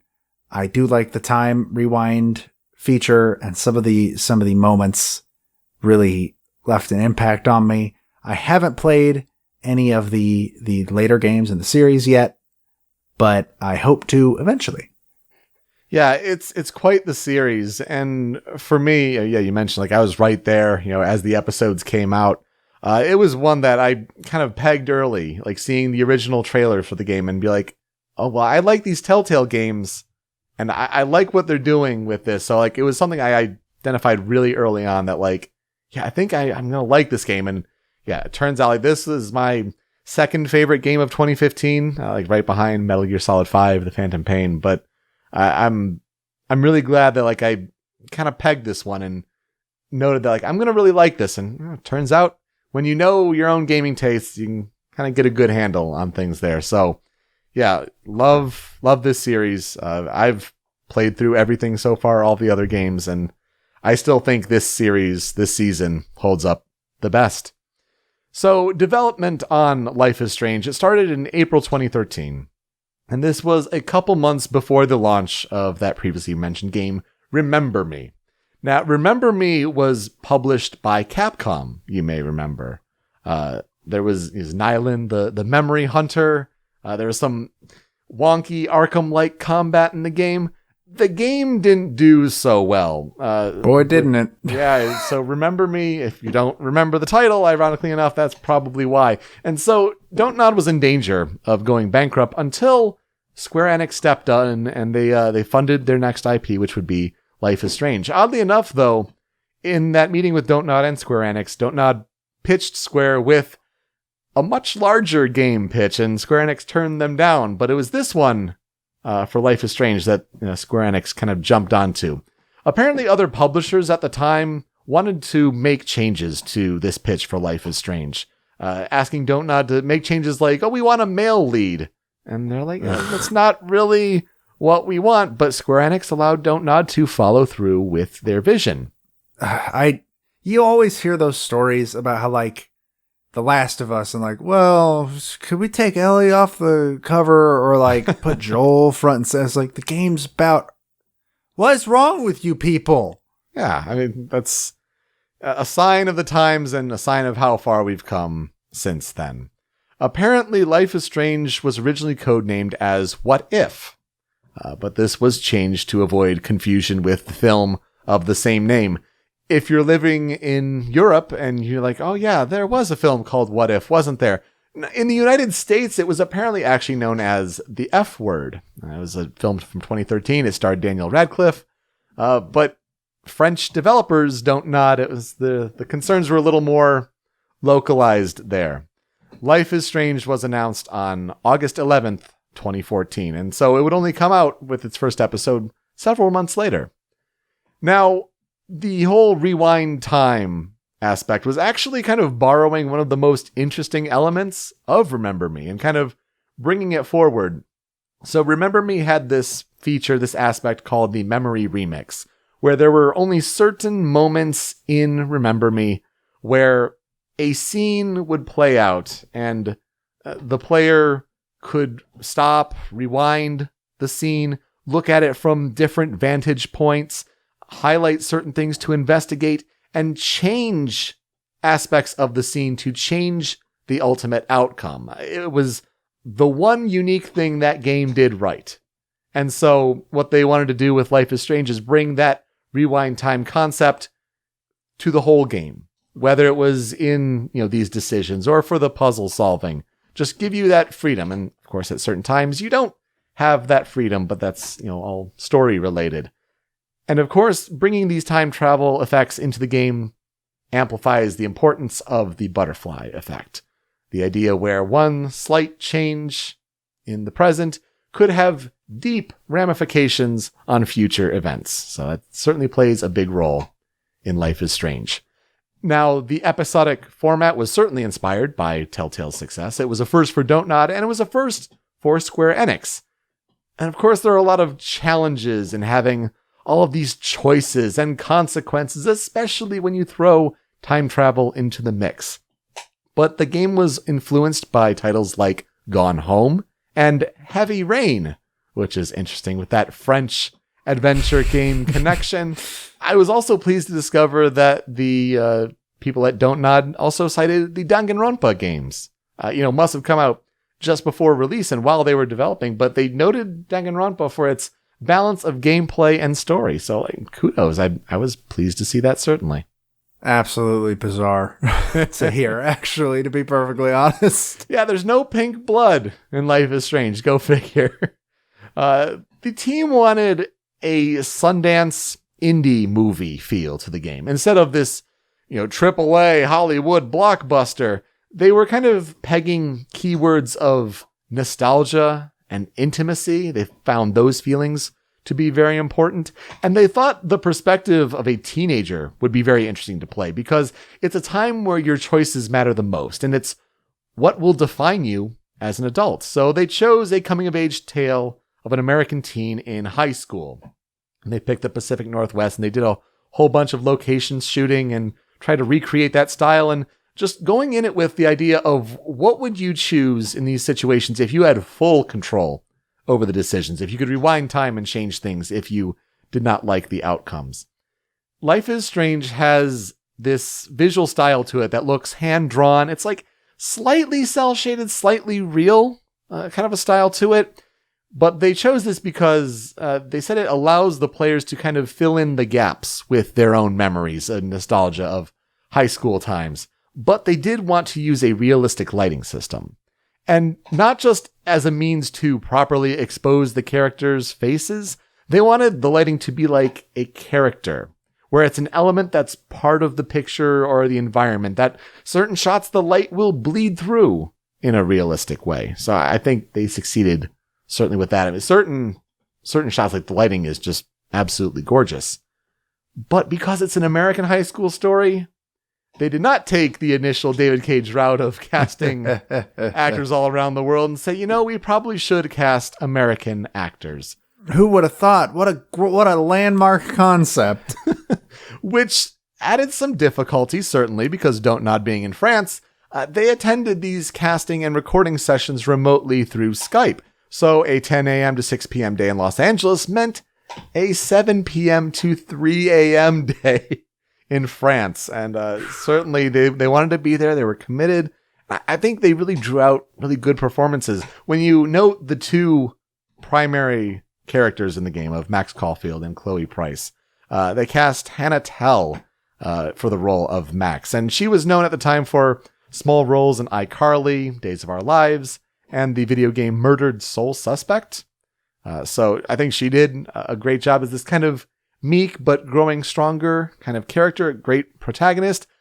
I think my favorite part of the game is the character of Chloe Price, though. And to cast Ashley Birch was a big win at the time. Now, Ashley Birch, known at the time previously for voice acting for the role of Tiny Tina in Borderlands 2.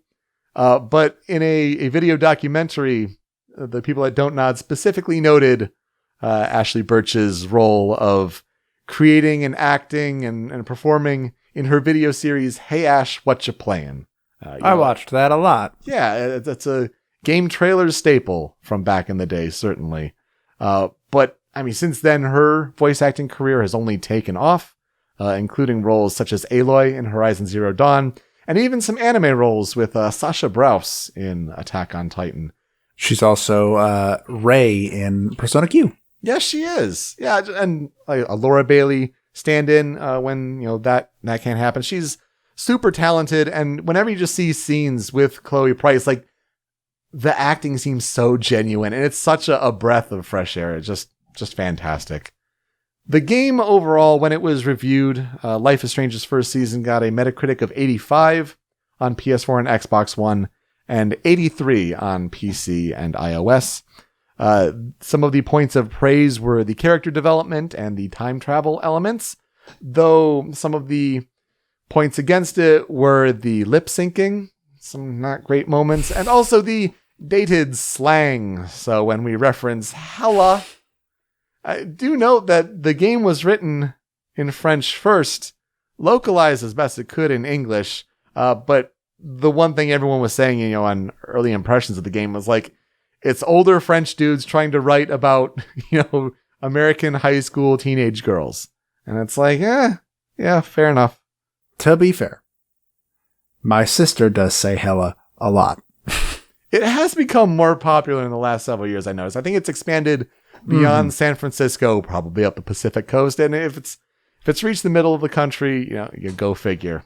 The episodes individually themselves are generally rated a little lower. I mean, high 70s, low 80s maybe, which each has their strong and weak points, certainly. But the season overall was lauded as one of the best interactive story games of the generation. And it's sold at least 3 million copies as of May 2017, which is pretty good.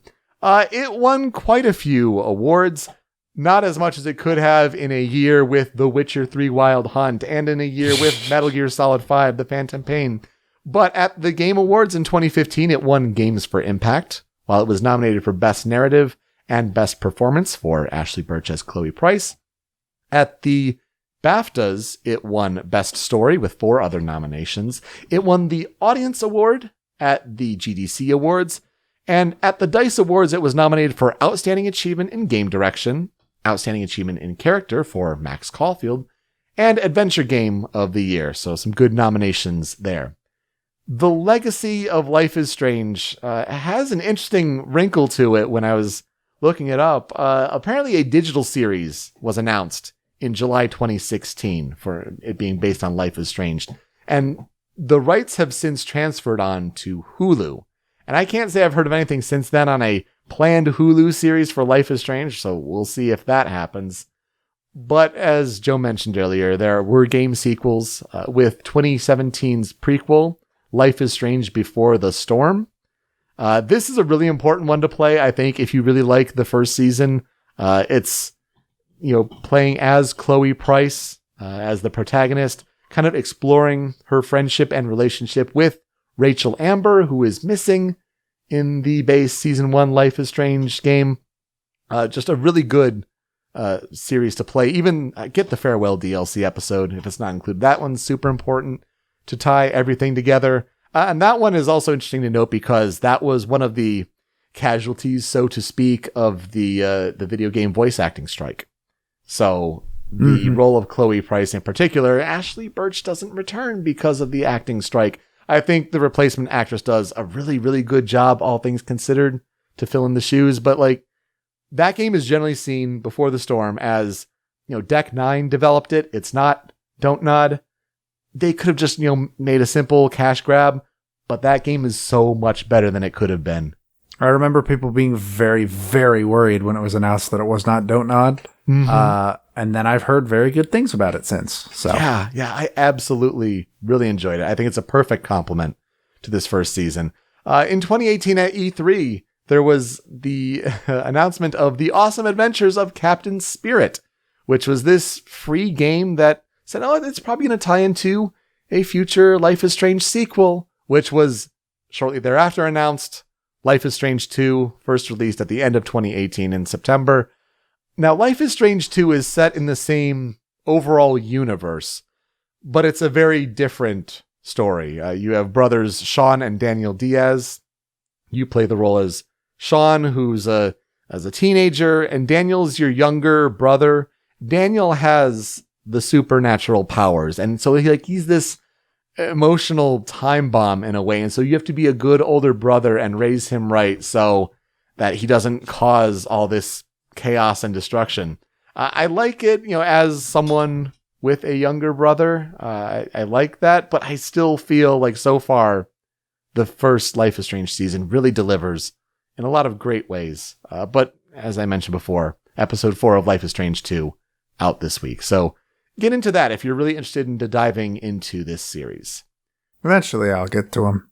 Yeah, no, I absolutely recommend them. Like they're good to play. Absolutely do Before the Storm, though. I think you'll really, really like that one. When it comes to the music for Life is Strange, we're talking about composer Jonathan Morali. Jonathan Morali, born on May 22nd, 1980 in Paris, France. So I think he's the first French composer we've had on the show. Was the Heavy Rain guy not French? I think he was in Montreal. So French-Canadian. Right. But I think this is the first one from Paris itself. So Jonathan Morali, drawn to the arts as a child, he studied music at Sarah Lawrence College. He started an indie rock performing career when he was, in his late teens, early 20s, playing at small bars until he won a contest held by the French magazine Les Inrocuptibles, which is a mouthful, Les Inrocuptibles.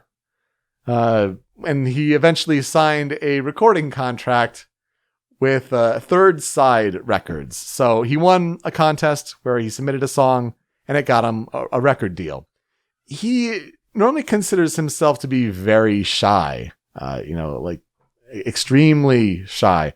But he says he isn't scared when he's on stage performing. He also says that he claims that he doesn't really know how to write music and sing in French, as far as writing lyrics and singing in French. It's far more natural for him to do so in English, but that singing in English doesn't mean you necessarily think in English. So found that interesting. He noted American composer Steve Reich as one of his big influences, saying, quote, "I love minimalist and repetitive music, but I try to do things my way above all else."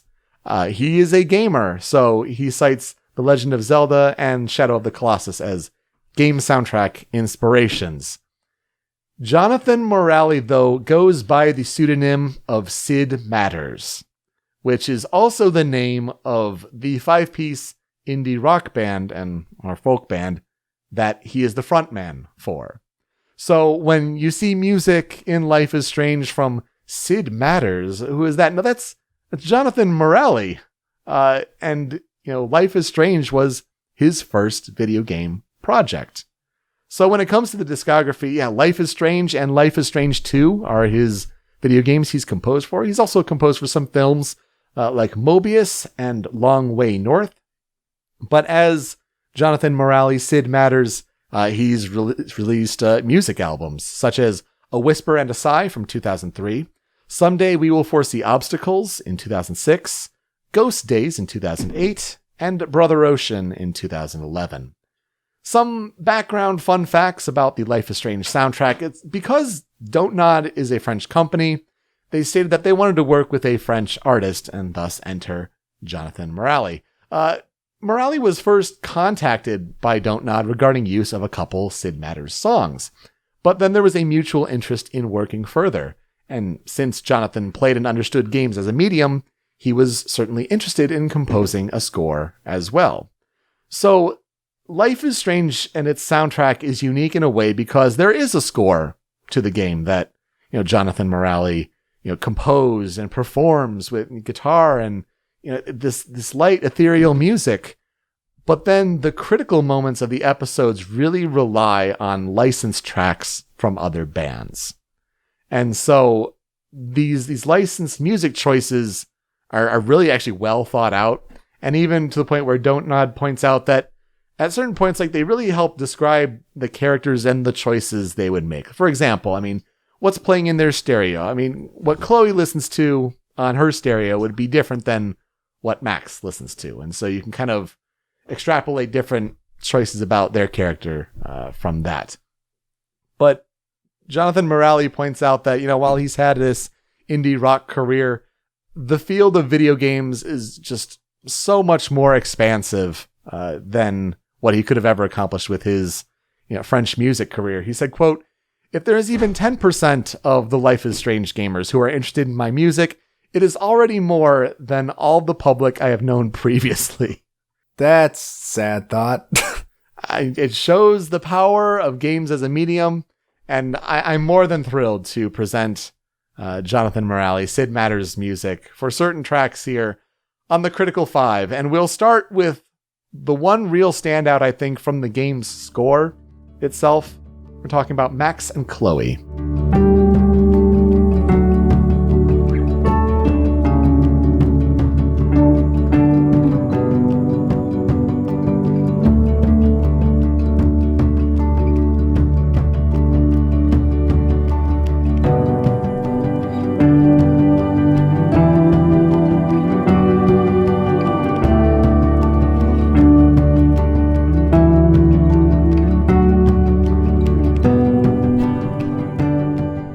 So yes, composed by Jonathan Morali.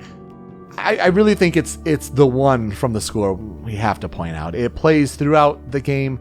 It's an important song for the friendship and relationship between Max and Chloe, if the title isn't any indication.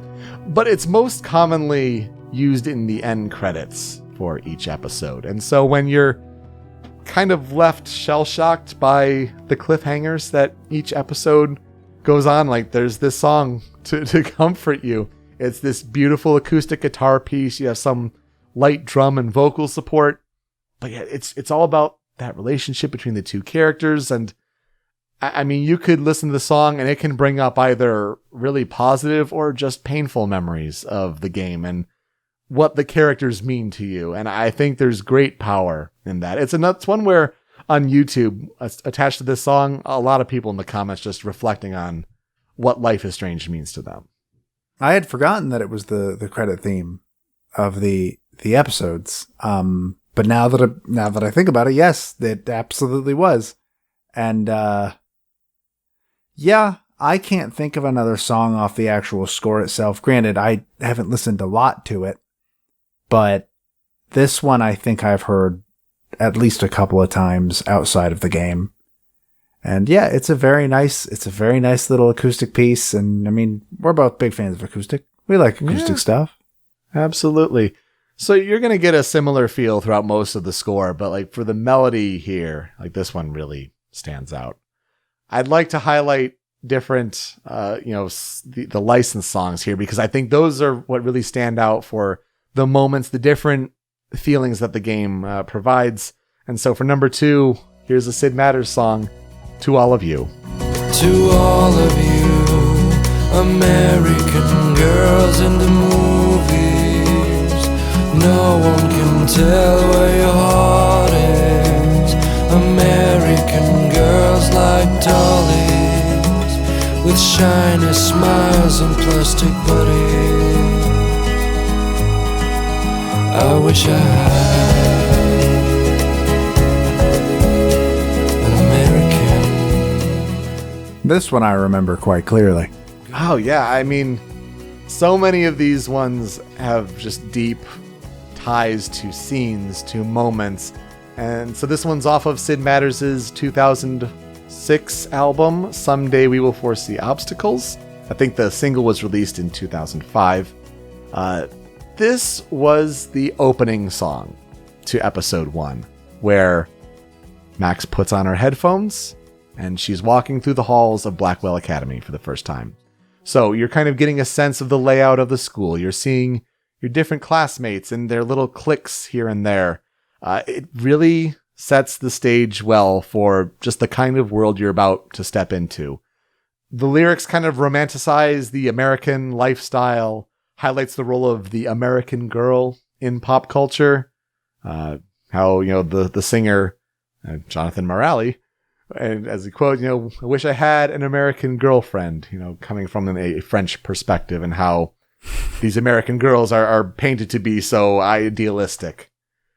But I found something very interesting. I'm going to take you on a bit of a tangent here. To All of You was featured in the American sitcom, The OC. It was featured in season 3, episode 23, one of the few episodes before the season finale of that year, titled The Party Favor was the episode it was a part of. And it aired in April 27th, 2006. So well before Life is Strange. If you're wondering what is the OC, I've never heard of it before, why should I care? The season 2 finale of the OC featured Imogen Heap's Hide and Seek, which is famous for the lyric of what you say. And so then the dramatic scene that takes place at the end of the season 2 finale of the OC, featuring that song starting with the what you say, would be later parodied by Saturday Night Live's famous The Shooting, aka Dear Sister sketch. I mean, my God, with Andy Samberg and Bill Hader and Jason Sudeikis and Fred Armisen, this turned that lyric into a meme. So there's a Life is Strange connection somehow back to what you say. Tangents! Wonderful things. 5 degrees of what you say with Peter Spezia. You got it. This is what you listen to the show for. As for the song itself, I remember this song clearly because, again, it plays during the intro. And you mentioned above that they were going for like a Sundance feeling. And I think, yeah, this is the song. We were like, oh, that's the tone we're going for. That's it. Here we go. Because this is something I would hear in like an indie flick. Yeah, they nailed it right off the bat. Absolutely. Number 3 on the critical tracks, Kids Will Be Skeletons.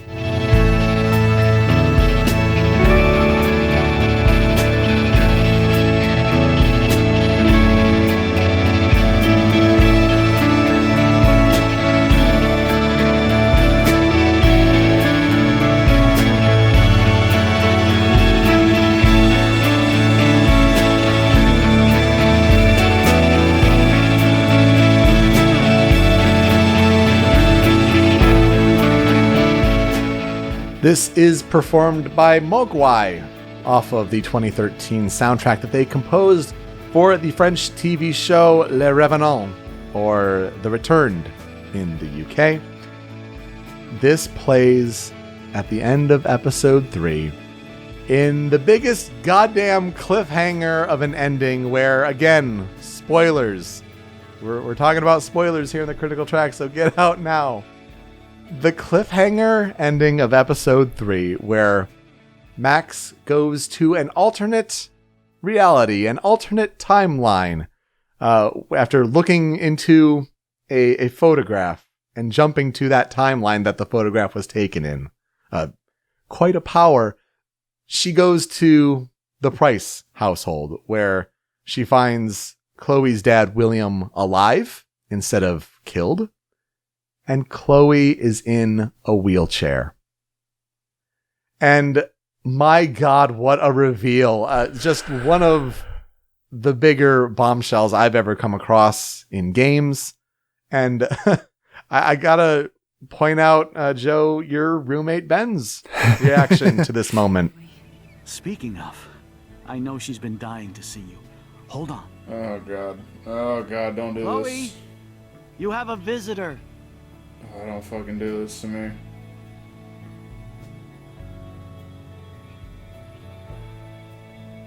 Oh, God, don't. No, fucking. It is one of the greatest reactions I've come across. I go back and watch this clip relatively regularly when I'm thinking of Life is Strange. But man, the music is just this pleasant, slow rock instrumental song, tinkering with these different sounds of what you can do with the strings of the guitar. I mean, sliding up and down at different durations with a pick or different objects. So it just creates these odd, unique sounds. I don't know if it would stand up on its own musically just to be highlighted here in a Critical 5, but I absolutely associate it with this in-game moment, and wow, it's powerful. Yeah, that moment's kind of hard to beat, honestly. I don't remember what my initial reaction was. I think I remember you and Ben both being like, "Hey, you tell me when you finish episode 3. You tell me." And then neither of you would tell me why, because why would you? You'd be a dick if you did. But I imagine it was something along the lines of, "Oh God." Yeah, and then it resolves itself in the beginning of episode 4, but it's a gut punch of an ending. It is an immediate feeling of, oh, I messed up. I messed up real bad. Maybe these powers have consequences. Oh, consequences like our number 4 critical track, Mountains.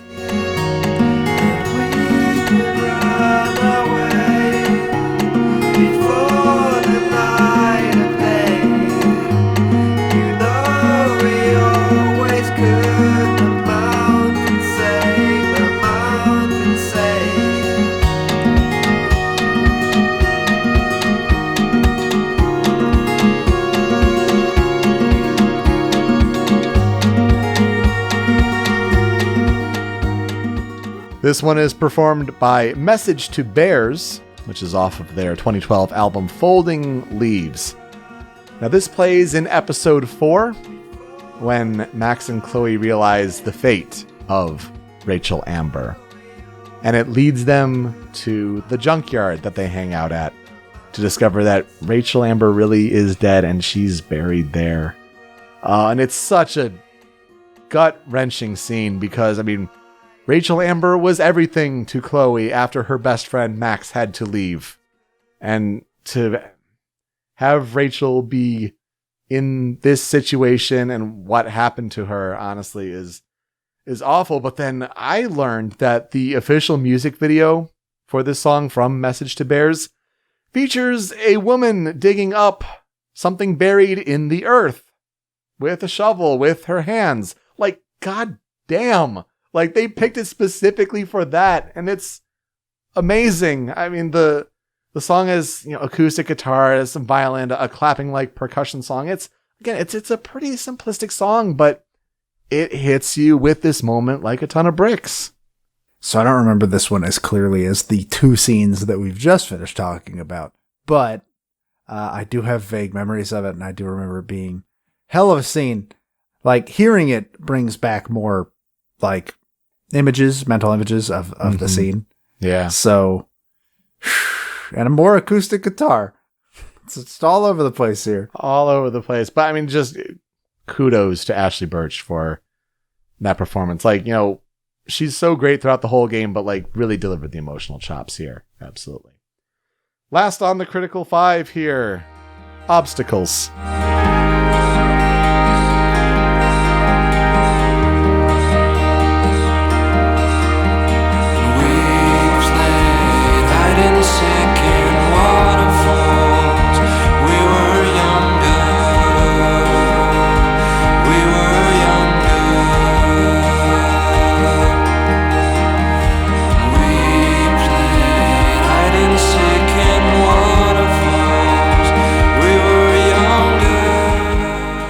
Had to put it here. This might as well be the main vocal theme of Life is Strange. This song accompanied the game's reveal trailer, actually. So, like, the first kind of sound that you associate with this game is this song. This is another Sid Matters track, so Jonathan Morali here, off of that Someday We Will Foresee Obstacles album, which is a lyric from this song.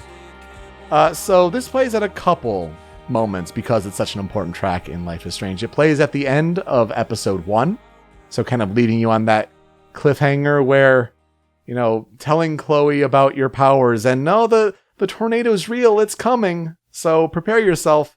But then it also ties into the ending where you have the Bay versus Bay decision of who will you sacrifice? Will you sacrifice the town of Arcadia Bay, or will you sacrifice Chloe Price because she is the one causing the chaos that the tornado is coming to rectify? What did you pick, Joe, in that ending? I sacrificed Chloe because like you just said, my logic and her logic was even if they sacrifice the town, something else is just going to happen because Chloe was supposed to die in that bathroom. And Time is pissed that she did not. Uh-huh. So that's why I sacrificed her as well. And I know a lot of people are like, but Max and Chloe forever. That's what makes the ending more impactful. Absolutely. So and we'll get to the song that plays during that ending because Obstacles is the song that plays if you sacrifice Arcadia Bay at the end of episode 5. I'm just going to come out and say it. The sacrificing the town ending isn't as good. You're right. It's shorter. It's more of a selfish choice. To narratively put a bow on Life is Strange, I agree with you that, you know, sacrificing Chloe is the right way to go. It hurts like hell to do it. Don't get me wrong. It sucks. But that's a sign of good dramatic writing. Yes. Yes. Thank you. So the song for Obstacles, it makes reference to the blizzard around Max's world, the ongoing challenges that she'll face afterwards, being younger with Chloe, along with thoughts of the two possibly running away and living together. It's a song that, even though it was written like almost 10 years prior, it feels like perfectly picked for Life is Strange. And if you want a little fun fact, Hannah Tell, the actress who plays Max Caulfield, recorded a cover of this song. But go check out the version on Spotify because the original one she recorded for YouTube like isn't that good of quality. It's like recorded with a bad webcam mic and it kind of shows, but she recorded a really nice version, a really good cover. So when it comes to tracks on the cutting room floor, Joe, what do you have here for me? I only have one, and it is, in my opinion, my favorite sequence in the entire game because I think for a lot of people it was a turning point for them realizing, oh, this is what the game, oh no. And it weirdly enough takes place in episode 2 instead of episode 1. But it's Mount Washington. You can tell a whole empire. I don't have to see you right now. I don't have to see you right now. According to the research that Peter was able to pull up, this song was performed by the local natives off of their 2013 album Hummingbird. And it plays, like I said, end of episode 2. So there's a character named Kate Marsh who, throughout episode 1 and 2, is kind of bullied because she is heavily religious and she's kind of a prude. And that doesn't go over super well in a high school. And she's not hurting anybody. She's just, people want to bang. And she thinks this kind of wrong. And I don't think she ever like tries to stop people. It's just they think she's a prude. But also something happened at one point and pictures of her like doing some salacious stuff were going around the school. And so she's being bullied for that as well. And it's at a certain point near the end of episode 2, or at the end of episode 2, she gets ready to jump off the roof and end her life. And something happens to Max where I believe it was something to do with like she's been overusing her powers and suddenly her powers don't work anymore. Mm-hmm. And so she has to like get to the top of the roof and you can save Kate. Did you save Kate? I messed up! I also messed up and did not save no. Kate. And it's one of those things where like, oh, the time rewind is not a fix-all because you live with that. You live with that forever. That decision does not get reversed. It was one of those things where it was like, should I just replay the episode? And it's like, no, you deal with your mistake. You live with it. Yeah. I know one person who saved Kate, and that is on the Super Best Friends channel. Liam and Matt did a playthrough, and they saved her on accident. Jeez. And I'm so mad.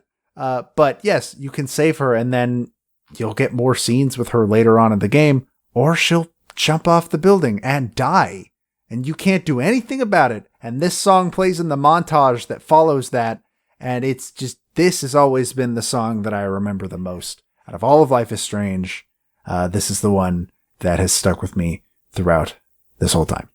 Yeah, it's a really, really powerful one. I totally agree with you. My two songs on the cutting room floor. My first one, I have Got Well Soon. If anything like this ever struck you, if ever a likeness had you scraping the pockets of air, whatever you like when you came in, whatever you use, whatever you choose, whatever your acronym. So this is performed by Breton off of their 2014 album War Room Stories. Though interesting that we mention Kate Marsh, this song was originally released on October 4th, 2013. And this is the in-universe date of the Vortex Club party that Kate Marsh was drugged at. Which, boy, isn't that some good writing and synergy. That's really, really interesting. Not bad. But this plays in episode 4 of the game, where Max enters the Vortex Club's end of the world party at Blackwell Academy's swimming pool, and where she's looking for Victoria because she thinks she's being targeted, and you gotta warn her, and Nathan's gonna come after her, and then everything goes terribly, terribly wrong. But as far as this song goes, it's this dark, thumping party music. It's perfect for the environment. You walk in and it's like, all right, this Vortex Club's a little messed up, but I can get down with this music. And it's one I always remember. It's a pretty good song, but I mostly remember this party for the low poly models you can see across the pool. Oh, yeah. Absolutely. The second song I have on the cutting room floor, Spanish Sahara.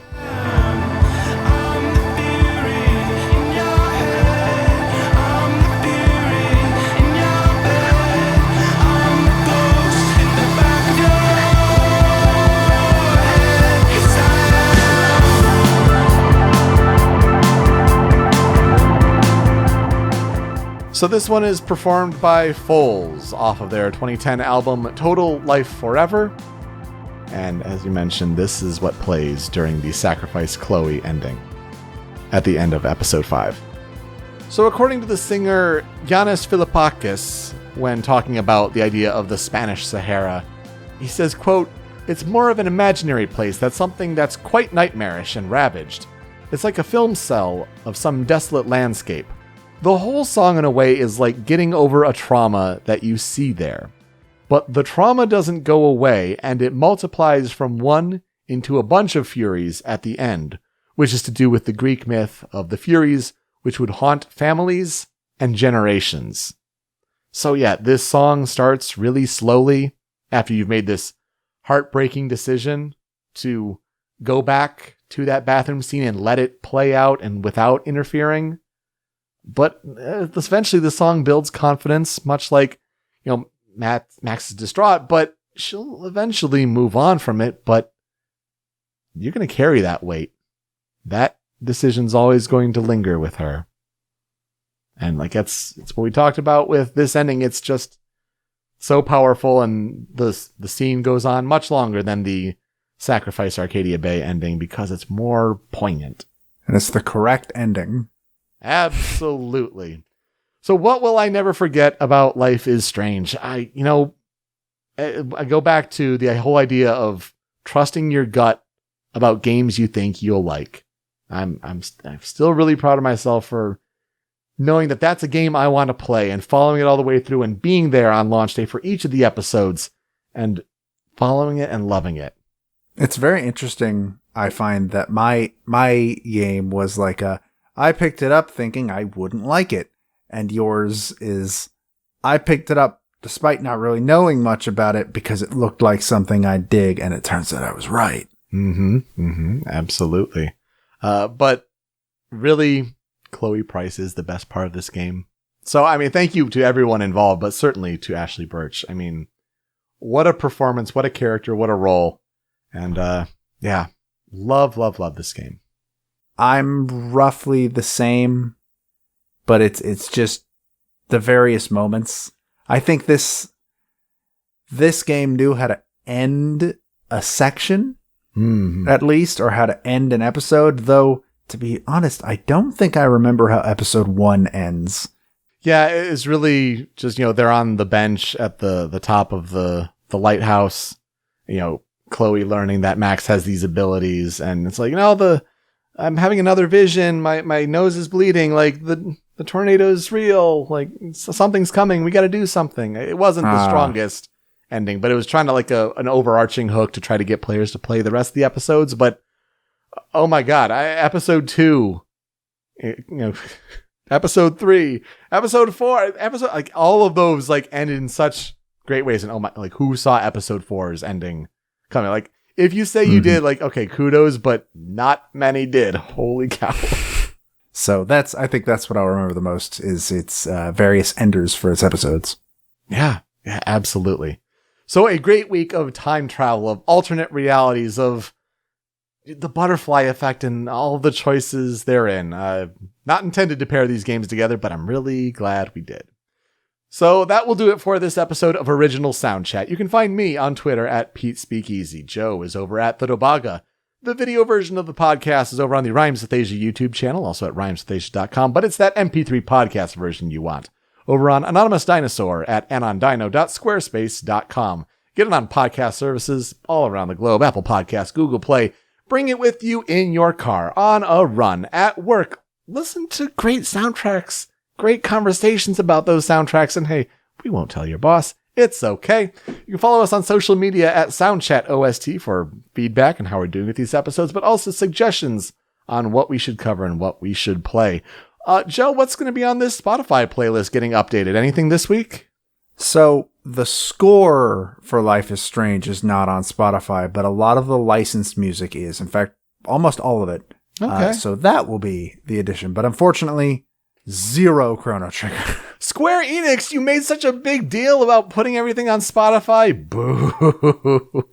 Yeah, I agree. I'm very disappointed, actually. All of the Final Fantasies, no Chrono Trigger. Fix it. That is disappointing. Oh, what are we talking about next week, though, Joe? I'm actually continuing our butterfly effect and talking about Jason Graves. Ooh, that's going to be a game to talk about. I will talk about Yuka Tsuchiyoko. We mentioned her a few weeks ago, and that's finally come to lay out in plain sight there. So let's play things out here. There is a cover of Obstacles on YouTube by Campusanis, and he plays it with a straight rock variation. And I like how it feels. It has a different sort of sound to it, but it's still that song that you associate so well with Life is Strange. So we'll play you out with that one. Thank you so much for listening to this week on Original Soundchat. We'll see you next time. Take care.